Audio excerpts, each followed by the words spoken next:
Aleluya. Bendito sea el Señor. Vamos a pasar a la palabra de Dios. Si tiene una Biblia a su alcance, quiero que viaje conmigo a Segunda de Reyes, capítulo 5, versículo 14. Hoy vamos a ministrar bajo el tema: necesitas zambullirte en el Jordán. Segunda de Reyes 5:14. Dice la palabra: Él entonces descendió y se zambulló 7 veces en el Jordán, conforme a la palabra del varón de Dios, y su carne se volvió como la carne de un niño, y quedó limpio. Esa es la lectura de la palabra de Dios. Recuerde el tema de hoy o mensaje: necesitas zambullirte en el Jordán. 41-2-71-38-15 es el fono de la bendición. En primer lugar, quiero hablar sobre Naamán. ¿Quién era Naamán? La palabra enseña o muestra que Naamán era un hombre muy importante dentro de su país. ¿Cuál era su país? Siria, que actualmente es un país del Medio Oriente. Ahora, una cosa es Siria y otra cosa es Asiria, un imperio de la antigüedad. ¿Por qué era importante este hombre? Este hombre había alcanzado el rango más alto dentro del ejército de su país. Él era el general, no era cualquier persona. Dice la Biblia textualmente que Naamán era varón grande delante de su señor, es decir, su rey. Esto significa que Naamán era alguien importante y admirado por el rey. Esto se debía obviamente a sus logros. También dice que lo tenía en alta estima. Esto significa que lo apreciaba o valoraba mucho. Ahora, ¿por qué toda esta importancia? ¿A qué se debe tanta importancia? Porque por medio de él había dado Jehová salvación a Siria. Aquí nos vamos a detener un poco. Porque por medio de él había dado Jehová salvación a Siria. Debemos hacer una aclaración al respecto. Dios a Naamán no lo usó como un profeta en Siria. Es decir, Naamán no llamó al pueblo al arrepentimiento y el pueblo se arrepintió y Dios lo salvó. No, no hay ningún registro bíblico que enseñe que Dios usó a Naamán como un profeta en Siria. Entonces, la palabra salvación aquí no hace tal alusión. Es necesario estudiar la Biblia con lupa. ¿De qué tipo de salvación está hablando aquí la Biblia?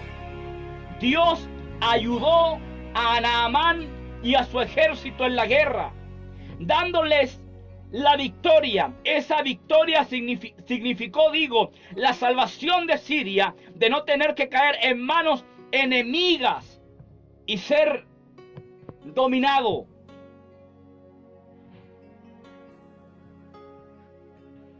Por otro lado, era valeroso en extremo. Esto se debía a su posición y éxito como general. Todo hasta aquí va perfecto. Una brillante vida que quizás muchos podrían anhelar. Pero este hombre tenía un problema. Era leproso. Por un lado, vemos a un hombre con muy buenas características. Características que no se encuentran en cualquier persona. Pero por otro lado, era leproso. ¿Te das cuenta? De repente, el hombre es como Naamán. Por un lado tiene virtudes, tiene buenas características, atributos que quizás te sacan de lo común o de lo normal. Pero por otro lado eres leproso. Pero de esa lepra, de esos defectos que tienes, Dios quiere limpiarte. Ahora, ¿qué es la lepra realmente? La Organización Mundial de la Salud al respecto dice lo siguiente: la lepra es una enfermedad infecciosa y crónica que afecta principalmente la piel y los nervios periféricos del individuo. Es causada por un microbio que tiene por nombre Mycobacterium leprae. Dice que es contagiosa y mortal cuando no es tratada a tiempo. Hoy en día, gracias a la ciencia médica, la lepra tiene tratamiento o cura. La lepra era muy similar al cáncer o al SIDA de hoy. Era una de las enfermedades más temidas de la época. En algunos pueblos, como el pueblo de Israel, por ley, los leprosos eran forzados a salir de sus ciudades a lugares desiertos como cuevas o cementerios. Ahora, por lo que podemos apreciar, Naamán no era completamente leproso. De ser así, hubiera estado postrado en una cama y apartado de la sociedad y no al frente de un ejército de hombres. Pero de igual forma, era leproso. ¿Te das cuenta? Dentro de aquel uniforme de general, escondía su triste historia. Obviamente, como general, él tenía un uniforme, el cual lo diferenciaba o distinguía del resto. Ahora, dentro de aquel uniforme, él escondía su triste historia, él escondía su problema, él escondía su enfermedad. Mira, podemos ser hombres de renombre, podemos ser hombres de grandeza, podemos tener grandes títulos o podemos tener grandes posiciones, pero quizá dentro de todo eso estás escondiendo o se esconde una triste historia que solamente Dios conoce. Pero no solamente Dios conoce esa historia, sino que también quiere sanarte, quiere restaurarte, quiere limpiarte. Vamos a pasar al contexto histórico de esta palabra. Relata la historia que Naamán era casado. Su mujer tenía una criada y esta era israelita. Como israelita ella conocía de la fama de Eliseo, un profeta de su tierra. Ahora, esta muchacha, ante este panorama, ante estas circunstancias, no guarda silencio, sino que sirve de puente de bendición. ¿Para qué? Para que Naamán sea sano, sea limpio, sea restaurado. Le dijo a la esposa de Naamán que si éste le pedía sanidad al profeta que estaba en Samaria, es decir, Eliseo, éste le sanaría. Ella sabe, ella entiende que en Samaria, en su tierra, hay un profeta. Que ciertamente no era un profeta falso. Estamos hablando del sucesor del gran profeta Elías. Eliseo, alguien que hizo más milagros que Elías. Al punto que dejaron caer un cadáver sobre sus huesos y aquel muerto resucitó, bendito sea el Señor. Entonces esta muchacha sirve de puente de bendición. Debe servir de puente de bendición para otros. ¿Te das cuenta? Debes ayudar a otros. Ella hubiera podido guardar silencio, pero no. Ella conversa, dialoga con la esposa de Naamán y le dice que en Samaria hay un profeta, hay un hombre de Dios que puede curar la lepra de su esposo.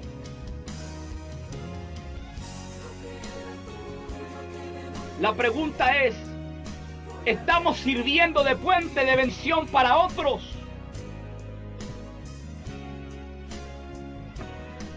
Ciertamente ella le presenta la salida, le presenta la vía de escape, le presenta ese camino que Naamán estaba buscando pero que no encontraba.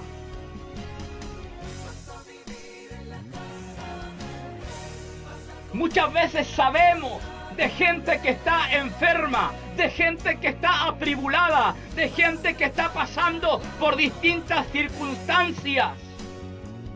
Por otro lado, sabemos que existe una salida, que existe una vía de escape, aleluya, que existe una ayuda, que existe un camino que ellos no han transitado, pero ¿qué hacemos nosotros? Guardamos silencio. En vez de tener que decir, ¿sabes qué? En Samaria hay un profeta, el cual puede sanar a este.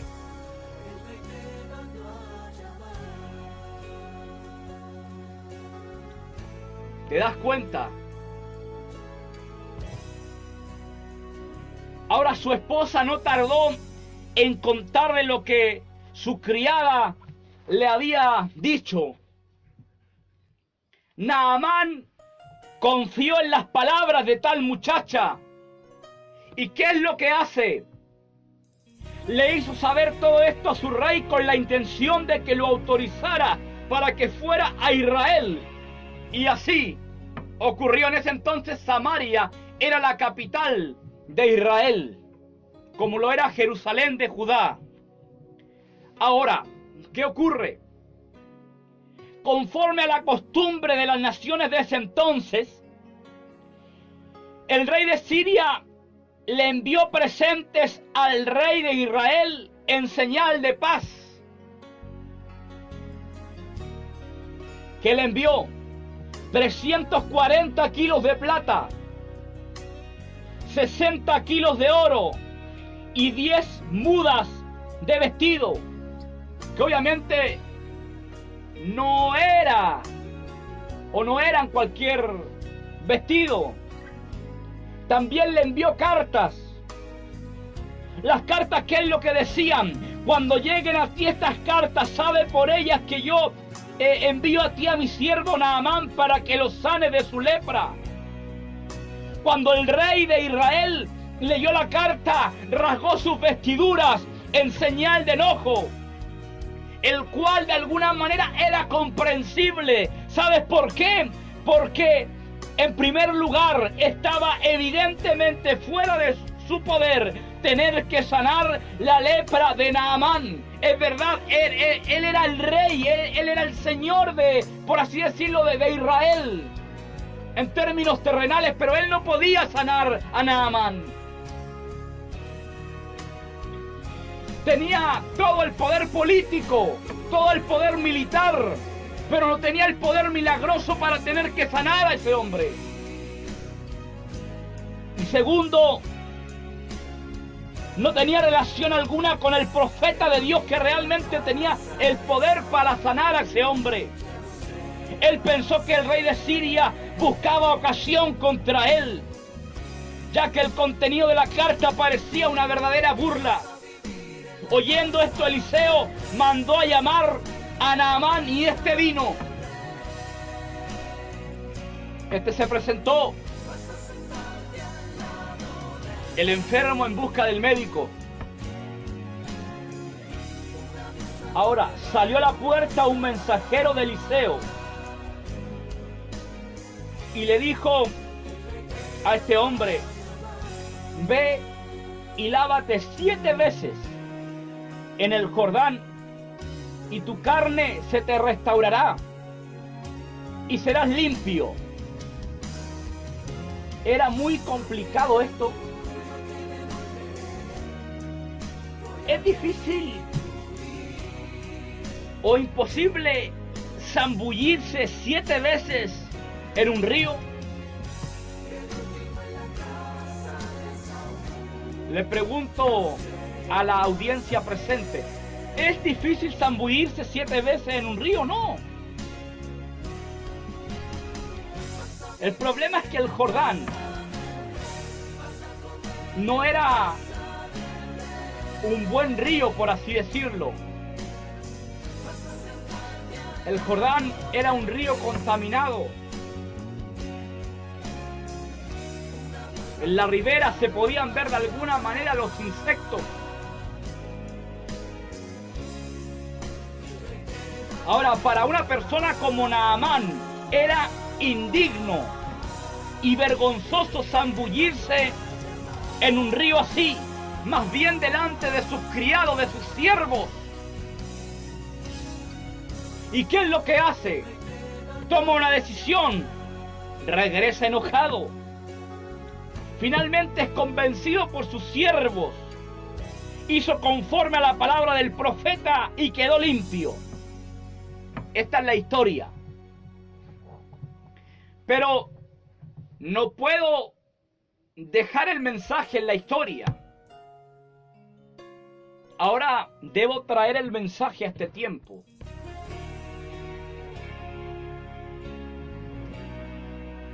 Dentro de esta historia hay 5 enseñanzas para tu vida. 5 enseñanzas sobre la vida de Naamán, el general del ejército de Siria. Número 1, o primera enseñanza: expectativa de Naamán. Naamán tenía una expectativa. Segunda de Reyes 5:11.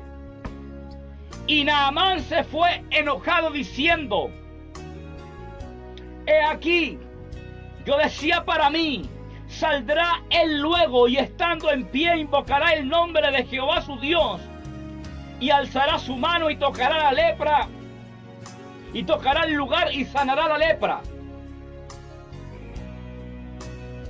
La expectativa o lo que él esperaba era que el profeta saliera de su casa, invocara el nombre de Dios, tocara el lugar de la lepra con una de sus manos y así él quedara completamente limpio. El problema, ¿dónde está? Eliseo no cumplió con su expectativa.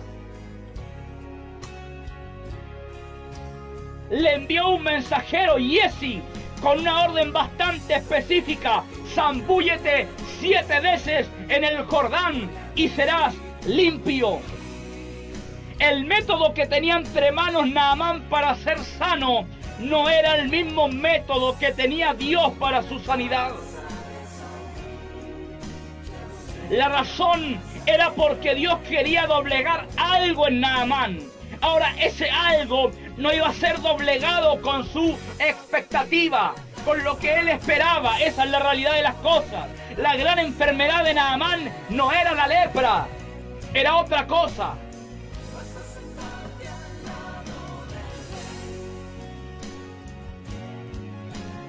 Muchas veces queremos estar en una iglesia determinada, pero Dios nos manda a otra iglesia. Queremos trabajar en tal empresa, pero Dios nos abre las puertas en otra empresa. Queremos un estilo de vida exitoso en todo sentido, pero Dios permite el fracaso en nosotros. Queremos que la enfermedad desaparezca, pero la enfermedad avanza. Dios de esa manera rompe nuestras expectativas. ¿Por qué? Porque quiere doblegar cosas en nosotros.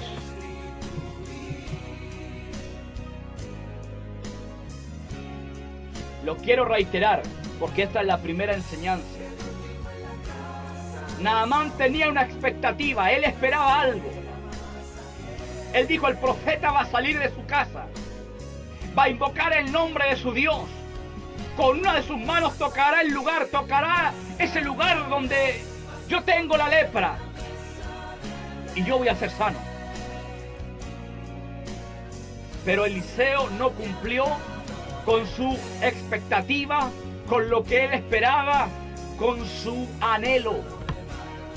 ¿Por qué? Porque Dios quería doblegar algo en este hombre. ¿Te das cuenta, querido hermano, querida hermana? Muchas veces venimos delante de Dios diciendo: Señor, haz las cosas de esta manera. Señor, haz las cosas de esta otra manera. Señor, sáname de esta manera. Señor, ábreme esa puerta. Señor, ábreme ese portón. Señor, haz esto y Señor, haz esto otro. Pero Dios simplemente guarda silencio. ¿Por qué? Porque sabe que si te responde aquello, no podrá doblegar aquello que está en ti, que no está de acuerdo a su voluntad. Entonces, ¿qué es lo que quiere hacer Dios en este tiempo? ¿O qué es lo que está haciendo? Está rompiendo expectativas de hombre, está rompiendo esquemas de hombre, está rompiendo estructuras de hombre, está rompiendo anhelos de hombre, está rompiendo deseos de hombre, está rompiendo cosas de hombre para tener que establecer, aleluya, su divina y santa voluntad. Aunque muchas veces no nos guste, aunque muchas veces queramos, aleluya, mandarnos a cambiar, o aunque muchas veces queramos cambiarnos de iglesia o de alguna manera desaparecer, pero esa es la bendita voluntad de Dios, la cual es perfecta, buena y agradable. Bendito sea el Señor.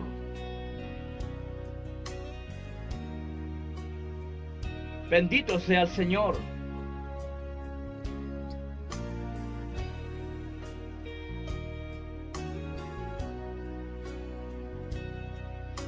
¿Cuál es tu expectativa? ¿O cuáles son tus expectativas? No es malo tener una expectativa, ¿no? Pero muchas veces mi expectativa no se alinea a la voluntad del Señor. No se alinea a la palabra. No se alinea a lo que Dios quiere hacer conmigo realmente. Entonces, ¿qué tiene que hacer Dios? Romper mi expectativa. Pero lamentablemente hay gente que esto no lo entiende. Y por consecuencia llevan años enfermos. Llevan años en la misma condición. Llevan años y más años en la misma sequedad espiritual. Llevan años y más años en el mismo lugar. ¿Por qué? Porque de alguna manera le están diciendo al Señor: Señor, Yo no quiero que tú rompas mi esquema. Yo no quiero que tú rompas mi estructura. Yo no quiero que tú rompas, aleluya, mi expectativa. Porque yo quiero que las cosas se hagan de esta manera. Ese es el problema que tenemos como iglesia. Ese es el problema que tenemos como cristianos. Que Dios nos está mandando al sur y nosotros queremos ir al norte. Dios nos está mandando al oeste y nosotros queremos ir al este. Ese es el problema. Entonces, como no estamos obedeciendo, como nuestra estructura no ha sido rota, aleluya, no ha sido quebrantada, seguimos siendo los mismos de siempre. Aleluya. Dios le está hablando a gente en esta noche que está diciendo: Señor, yo quiero que hagan las cosas de esta manera. Pero te has preguntado algo: ¿y si Dios no quiere hacer las cosas de esa manera? Y de repente oras y oras y oras y llegas de alguna manera a pelarte las rodillas y no recibes ninguna respuesta.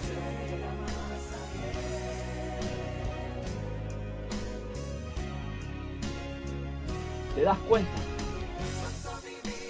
Este es un tiempo donde Dios quiere romper métodos humanos, estructuras humanas, expectativas de hombre, digo, para tener que establecer su divina y santa voluntad. Te decía que la gran enfermedad de Naamán no era la lepra. ¿Cómo se llamaba? Se llamaba orgullo. Esta es la enseñanza número 2, el orgullo de Naamán. ¿Sabes qué es el orgullo? ¿Cómo lo define el diccionario de la Real Academia de la Lengua Española? Lo define de esta forma. Es una muy buena definición: exceso de valoración propio por el que uno se cree superior a los demás. Y eso obviamente lo lleva a uno a no tener que realizar ciertas cosas que otras personas normalmente realizarían. El problema de Naamán no estaba en zambullirse, ni en las veces que debía hacerlo, estaba en el río. Él sentía que era un gran hombre, por lo tanto debía zambullirse 7 veces en Abán y Farfar, unos ríos muy limpios de allá de su tierra. Hablemos de Damasco. Dios quería doblegar el orgullo de Naamán.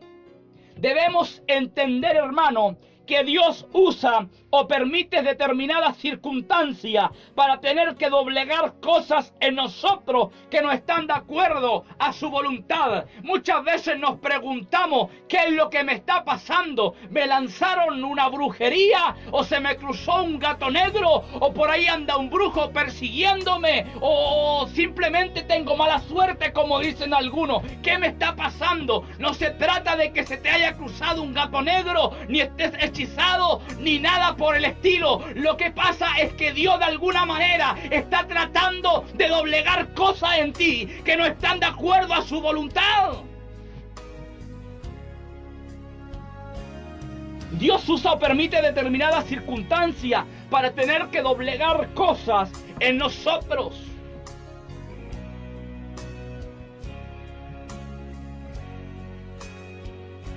Pero hay gente que no aprende. Mira, de la salida de Egipto a Canaán habían semanas. Y esas semanas se transformaron en 40 años. ¿Por qué? Por la incredulidad de la gente. Muchas veces de la promesa al cumplimiento hay semanas. Pero ¿qué es lo que pasa? Esas semanas se transforman en años y más años.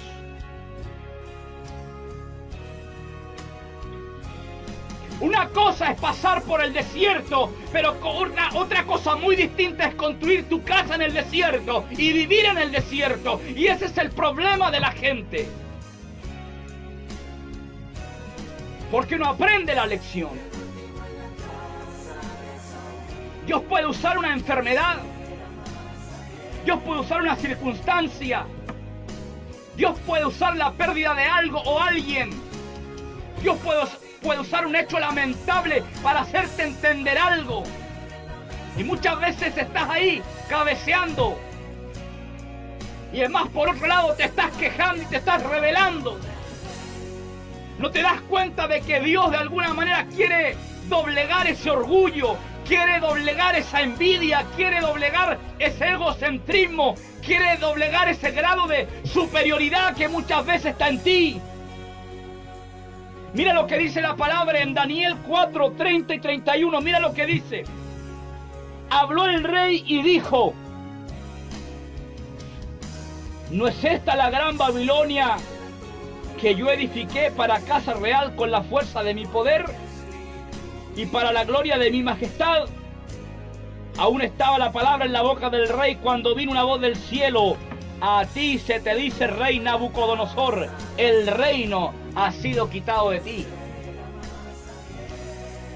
Historiadores y arqueólogos cuentan que en el tiempo de Nabucodonosor, Babilonia era una gran ciudad en tamaño, lujo e innovación. Se habla de unos jardines, colgantes, los cuales eran parte de las 7 maravillas del tiempo antiguo. La obra de mano la colocó Nabucodonosor, por así decirlo, pero quien permitió la edificación y permanencia de Babilonia fue Dios. Dios le usó para castigar el pecado de las demás naciones, incluyendo al pueblo de Israel. Se trató de un tiempo de libertad y privilegio, de riqueza, que dio lugar ¿para qué? Para que se edificara la gran Babilonia. Es decir, Dios está detrás de todo este asunto. Bendito sea el Señor. Dios está detrás de la gran Babilonia. Por un lado vemos a un Nabucodonosor diciendo: ¿no es esta la gran Babilonia que yo edifiqué para casa real con la fuerza de mi poder, para la gloria de mi majestad? Pero por otro lado hay un Dios diciéndole: oye, Nabucodonosor, parece que tienes amnesia o Alzheimer, porque sabes que yo estoy detrás de todo este asunto. Yo te he usado de alguna manera, ¿para qué? Para tener que castigar el pecado de las demás naciones, incluyendo el pueblo de Israel, o en este caso específico Judá, que estuvo 70 años ahí en Babilonia.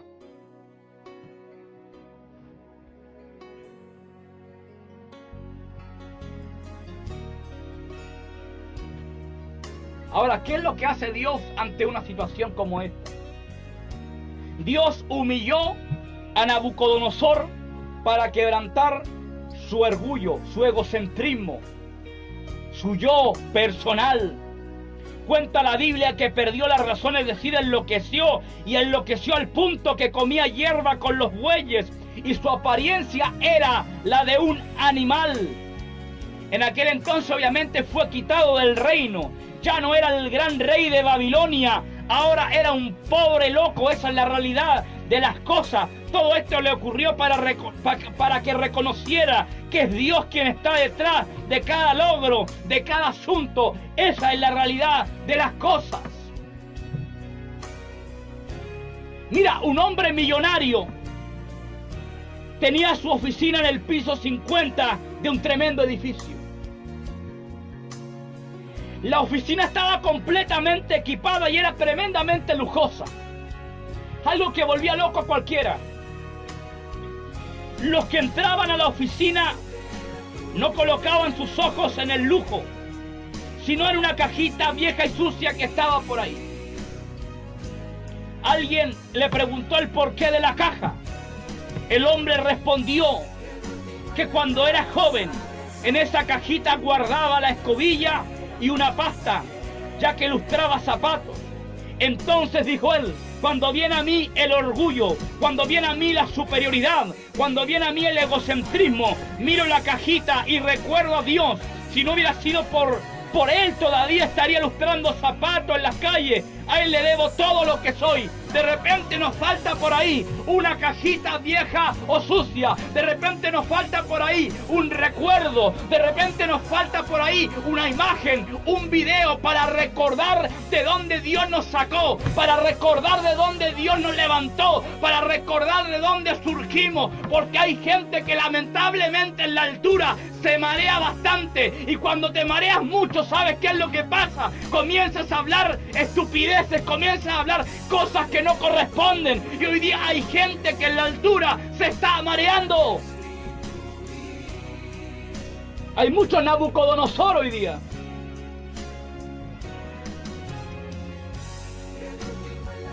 Por ejemplo, estamos hablando obviamente en un contexto cristiano. Hay hombres que son ascendidos en una empresa.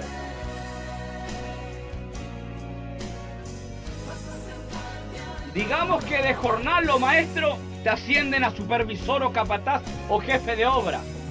Todo cambia. Cambia la posición, cambia el sueldo, cambia con quién te vas a relacionar y todo. El problema, no digo que le ocurre a todos, pero sí le ocurre a muchos. Cuando eran jornales, cuando eran simples maestros de carpintería o albañilería, saludaban a todo el mundo. Eran humildes. Pero una vez que fueron ascendidos, se olvidaron de todo el mundo. Y hoy día, porque tienen una camioneta 4x4 o un auto 0 kilómetros, ya no saludan a ese vecino que todas las mañanas saludaban. Estoy hablando de gente cristiana. Esto es muy común que ocurra afuera en el mundo, pero no es común que le esté ocurriendo a la iglesia.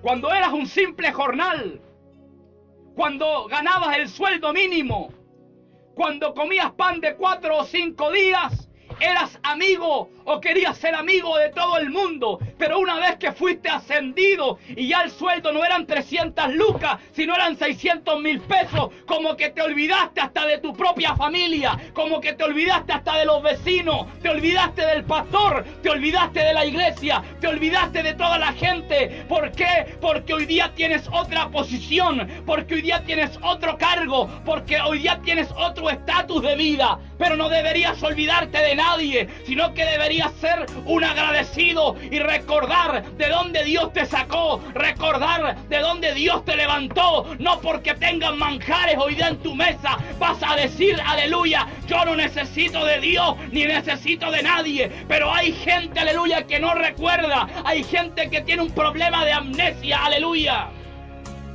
Pero de esa amnesia selectiva seleccionan lo que quieren olvidar.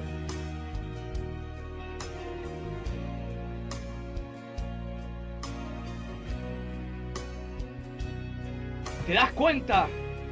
Es lo mismo que ese pastor que comienza haciendo servicio en una casa pequeña y comienza con 4 o 5 hermanos, pero luego esos hermanos se multiplican y ya no son 5, ahora son 50, ya no son 50, ahora son 100, aleluya, ya no son 100, ahora son 200, ya no es una casita, ahora es un gran templo.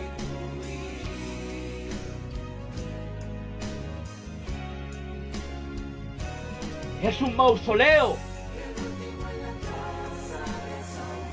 Y esto también se ha visto, y se ha visto aquí en Coronel. Cuando tenías 5 ovejas, servías a las ovejas.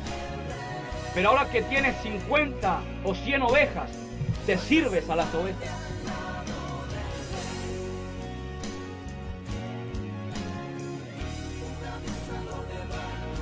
Son muchos los pastores que se han olvidado de dónde Dios los sacó, de dónde Dios los levantó.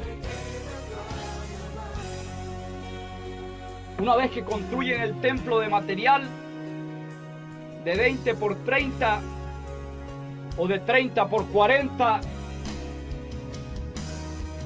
Se olvidan de aquellos que un día le tendieron la mano.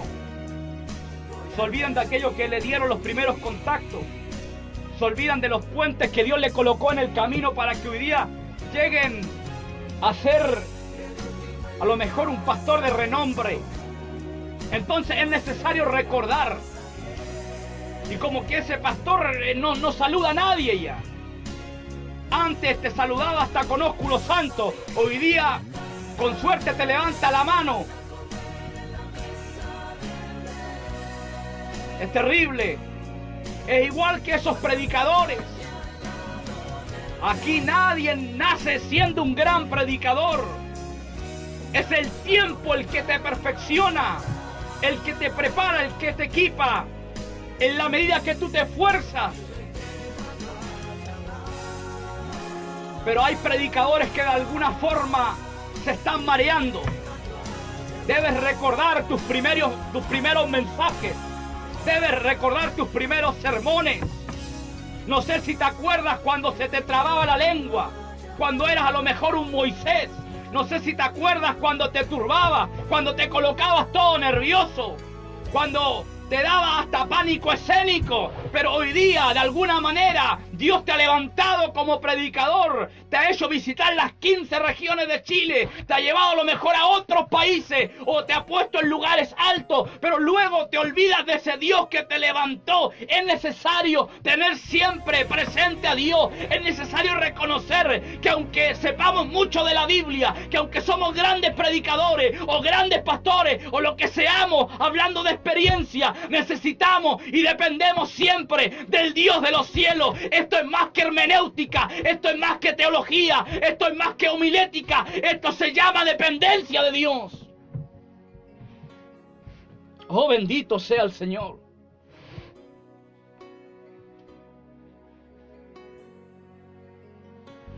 Bendito sea el Señor. Pero cuánta gente se ha olvidado de dónde Dios la sacó.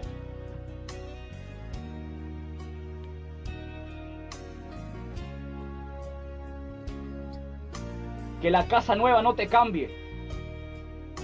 Que el auto nuevo no te cambie. Que el templo nuevo no te cambie. Que el rebaño nuevo no te cambie. Que los ternos caros no te cambien. Que los zapatos nuevos no te cambien. Especialmente esos zapatos, Pastor JR, que son de cocodrilo. Que eso no te cambie.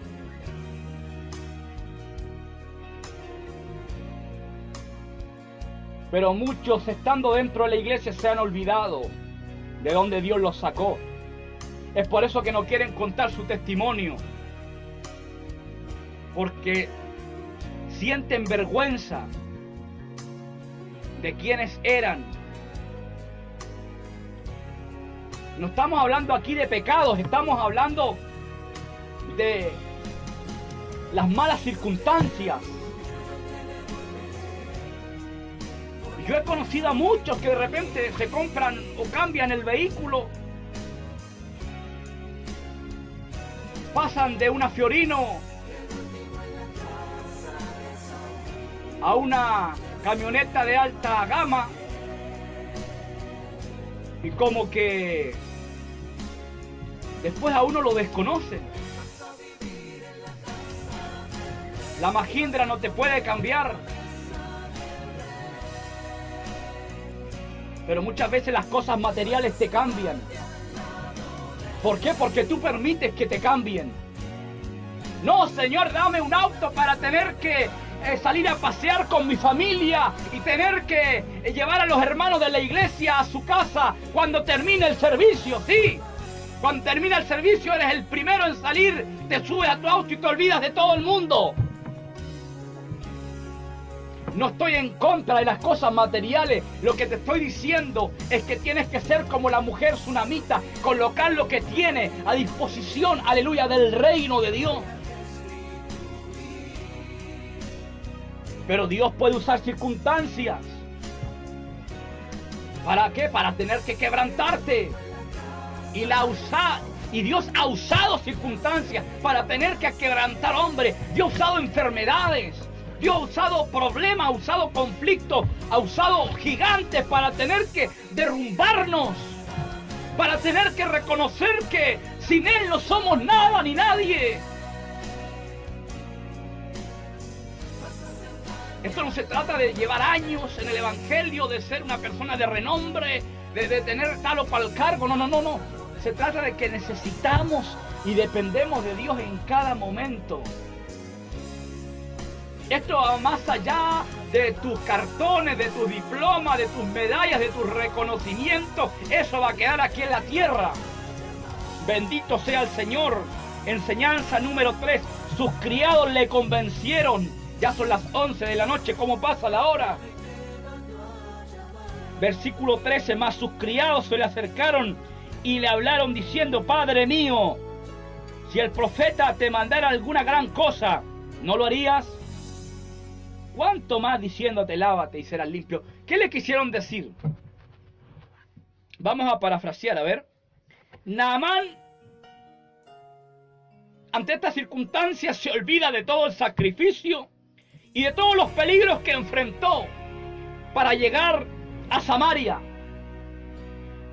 Ahora lo único que él quiere es regresar a su casa, porque no puede doblegar su orgullo, y menos delante de sus criados. Ahora sus criados entienden que el viaje no podía ser en vano. Y también entienden el gran anhelo de su amo por ser sano. Se acercan y le hacen entrar en razón diciéndole que si Eliseo le hubiera pedido algo difícil, algo grande, algo complicado, él lo hubiera hecho con tal de ser sano. Esa era la mentalidad de él. Pero la realidad es que no le estaba pidiendo algo difícil o grande, sino fácil. El problema, ¿dónde estaba? Estaba en su corazón. Número 4, la obediencia. Vamos avanzando porque el tiempo también va avanzando. El tiempo es muy apremiante en la radio. Versículo 14. Él entonces descendió y se zambulló 7 veces en el Jordán, conforme a las palabras del varón de Dios, y su carne se volvió como la carne de un niño y quedó limpio. Esto la Biblia no lo dice textualmente, pero este versículo nos deja ver algo. Nos deja ver que en la obediencia está la ganancia. Una vez que este hombre se somete, se sujeta, hace conforme a las palabras del profeta, ¿qué es lo que ocurre? Fue restaurado, fue limpio de la lepra que tenía. Es decir, obedeció y fue limpio. ¿Te das cuenta? Obedeció y fue limpio. ¿Sabe cuál es el problema? Todos queremos ser limpios de nuestra lepra, pero nadie quiere zambullirse en el Jordán. San Juan 11 nos revela algo. La muerte y resurrección de Lázaro. Todos queremos que Jesús resucite al muerto, pero ¿cuántos quieren quitar la piedra? Ese es el problema que tenemos como iglesia. ¿Te das cuenta? Ese es el problema. Por ahí cantan: las aguas del río del Jordán limpiaron la lepra de Naamán. No fueron las aguas del río del Jordán.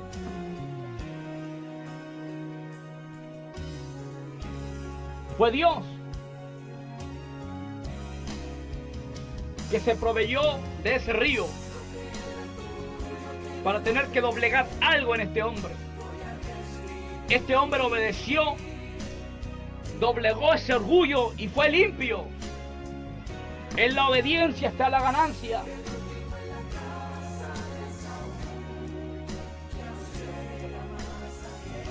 Debemos entender que la obediencia trae beneficio. Lucas 5:4, Jesús le dice a Pedro: bogad mar adentro y echad vuestras redes en el mar. ¿Cuál fue la respuesta de Pedro? Hemos trabajado toda la noche y no hemos pescado nada. Mas en tu palabra echaré la red. Pedro obedeció y fue bendecido. Las redes encerraron una gran cantidad de peces al punto que se rompían, al punto que tuvieron que hacerle señas a sus compañeros, aleluya, para tener que compartir aquella bendición. No sé si te estás dando cuenta, hermano. Mira, aquí ocurre algo. Cualquier pescador sabe que el mejor horario para pescar es la noche o la madrugada, pero no el día. Y obviamente Pedro salió de noche a pescar, pero no pescó nada. Ahora Jesús lo está mandando de día. Es decir, las circunstancias no eran las mejores, no eran las más óptimas o buenas para tener que pescar. Pero ¿qué es lo que pasa? La palabra del Maestro es una palabra milagrosa. A lo mejor las circunstancias no son las mejores, pero la palabra del Maestro es una palabra milagrosa. Pedro hubiera podido quedarse en el fracaso. Pedro hubiera podido quedarse en la frustración. Pedro hubiera podido quedarse allí durmiendo y diciendo de alguna manera, bueno, no pescamos nada y nada pescamos. Pero ¿sabes qué? Él lo intenta nuevamente basado en la palabra del Maestro. Hay gente que tiene que intentarlo nuevamente. Predicador, levántate. Inténtalo nuevamente, pastor, levántate. Inténtalo nuevamente, evangelista, levántate. Inténtalo nuevamente, atalaya de Dios, levántate. Inténtalo nuevamente. Es verdad, saliste a pescar, es verdad, te fue mal. Alguien por ahí te pisó, alguien por ahí te aplastó, alguien por ahí te ató de pies y manos, aleluya. Pero el Señor en esta noche te está diciendo, levántate, predicador, levántate, atalaya, levántate, Juan, levántate, Marco, levántate, Elías, tú que estás durmiendo ahí debajo del enebro, levántate y come, porque largo camino te resta. Hay gente que tiene que levantarse nuevamente, hay gente que tiene que intentarlo nuevamente. No te quedes en el fracaso, no te quedes en el pasado diciendo, yo era un buen predicador, yo era un buen pastor, yo era aquí, yo era allá. Eso es pasado, olvídate de eso y comienza a vivir el presente para que puedas vislumbrar el glorioso futuro que Dios tiene en sus manos. Bendito sea el Señor. Hay gente que tiene que comenzar a sacar las redes, aleluya. Hay redes que están guardadas, hermano, conocimiento que Dios te ha dado, dones que Dios te ha dado, ministerio, cosas que están guardadas, pero algo ocurrió en el camino y fracasaste, algo ocurrió en el camino y ahí quedaste postrado. Hoy ya eres un paralítico espiritual, pero a ti, paralítico espiritual, el Señor te dice, levántate y anda, hermano. Tienes que intentarlo nuevamente. No importa, a lo mejor no pescaste nada durante una noche entera, no pescaste nada durante un mes entero, no pescaste nada durante años. A lo mejor hay pastores que están frustrados diciendo, comencé la obra y tenía 10, 15 hermanos, pero desertaron y quedé solo y me fui. Tienes un llamado de parte de Dios, cumples con las condiciones, estás equipado, vamos, levántate en el nombre del Señor. Aleluya. Hay alguien que tiene que intentarlo nuevamente. Y a lo mejor las circunstancias no son las mejores, pero ahí es donde está Dios, ahí es donde está Dios. Ese es el tema. No era el mejor horario, era de día para pescar. Pero ahí es donde se ve la mano de Dios. ¿Te das cuenta? Mira, los muros de Jericó tenían 9 metros de altura por 6 de espesor, según los arqueólogos. Esto está en Josué capítulo 6. Y esas murallas estaban alrededor de Jericó. Eran el escudo de Jericó. Nadie entraba ni salía de allí. Dios a Josué, el caudillo de Israel, sucesor de Moisés, le da una serie de instrucciones. ¿Te das cuenta? Y ellos obedecen todo. Obedecieron los sacerdotes, obedeció el pueblo, obedeció Josué. ¿Y qué es lo que hace? Las murallas se fueron abajo. Y si no hubieran obedecido, ¿crees tú que las murallas se hubieran ido abajo? No esperes que las murallas se vayan abajo.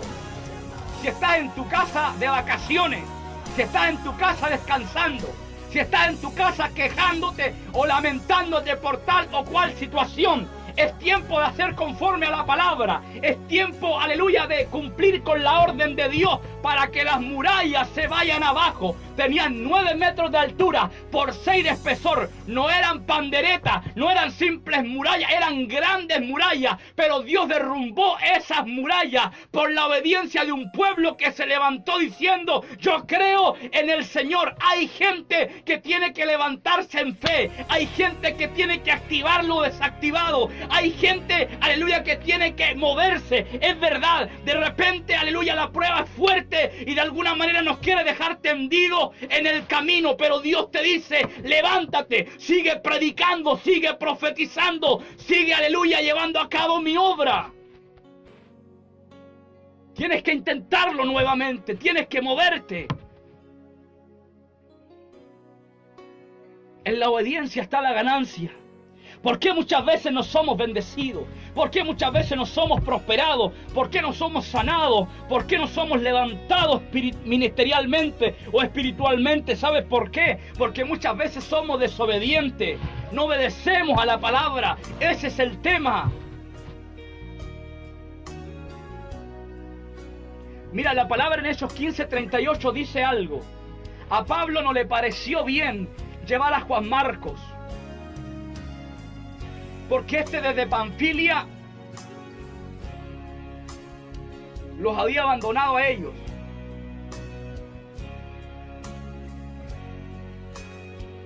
Y Bernabé le daba, como era sobrino de él, le daba: no, llevémoslo. Al final eso provocó una ruptura entre ellos.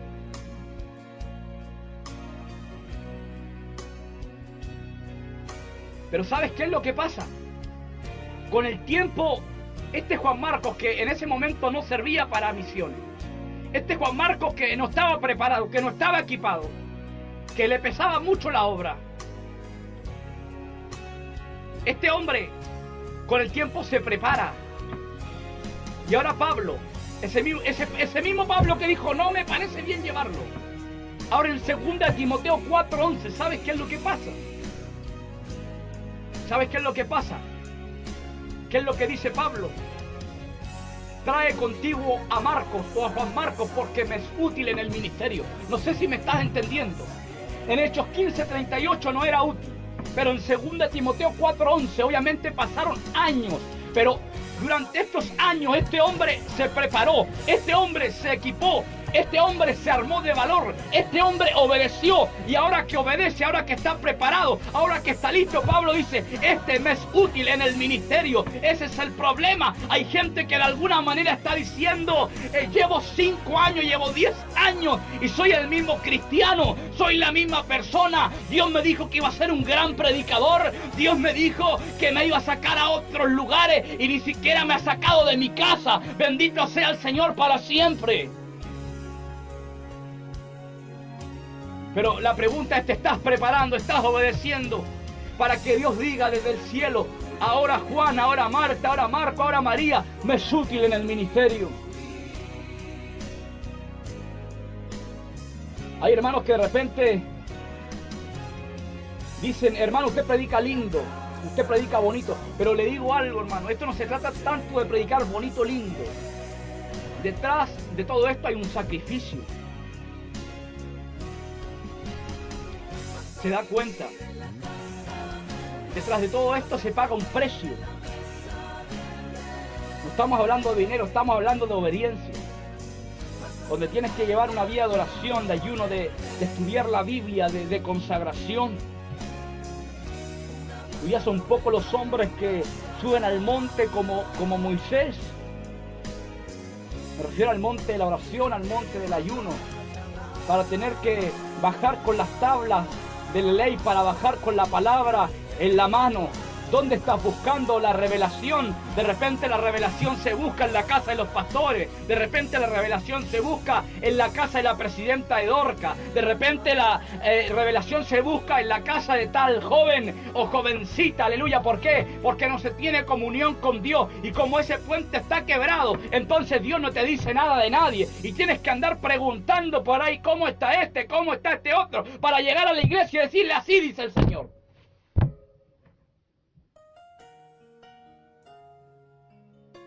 Mire, los grandes avivamientos, por ejemplo, el avivamiento de Gales del año 1904, Evan Roberts. El avivamiento del año 1906, allá en la calle Azusa, en California, los Estados Unidos. El avivamiento del año 1909 en la Metodista Episcopal de Valparaíso. A todo esto te recomiendo el libro Los Generales de Dios. Allí se encuentra todo esto. Tienen una base, tienen un fundamento, tienen un cimiento. ¿Y sabes cómo se llama eso? Se llama consagración, se llama obediencia, se llama oración, se llama ayuno, se llama unidad, se llama comunión. Esa es la realidad de las cosas. Años atrás se profetizó un gran avivamiento aquí en Coronel. Se tenía que ungir el aire desde un helicóptero. Se tenía que ungir el mar desde un barco. Y se tenía que ungir la tierra.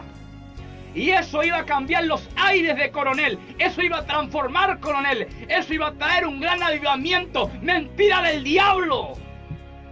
¿Quién dijo que esos actos proféticos, entre comillas, traen avivamiento, traen los beneficios de Dios? Lo único que trae eso es confusión y más confusión. Lo que trae un verdadero avivamiento es un pueblo que se levanta en obediencia, es un pueblo que se levanta en consagración, es un pueblo que se levanta unido, es un pueblo que no le teme al diablo, ni a los demonios, ni a ningún político. Así llegan los avivamientos. No comienzan por el de afuera, comienza por mí en adelante. Aquí no se trata de ungir el aire, el mar, la tierra, cualquier cosa. Se trata de que yo sea ungido con el Espíritu Santo. Bendito sea el Señor. Y número 5, Dios y los gentiles. Los beneficios de Dios en el antiguo pacto estaban limitados a su pueblo, pero Dios mismo comenzó a hacer excepciones. Dios es soberano. Naamán es un caso de ello. Naamán no era israelita, era sirio. Y más que sirio, pertenecía a una nación gentil que había sido enemiga del pueblo de Dios. El favor de Dios en Naamán es una muestra del favor futuro de Dios a los gentiles. De a poco Dios comenzó a acercarse a los gentiles. Los gentiles nunca se acercaron a Dios, fue Dios quien se acercó a ellos. Hasta que un día les salvó de sus pecados por medio del sacrificio de Jesucristo. Estas son las 5 enseñanzas de la vida de Naamán. Dios te bendiga grandemente, amado hermano.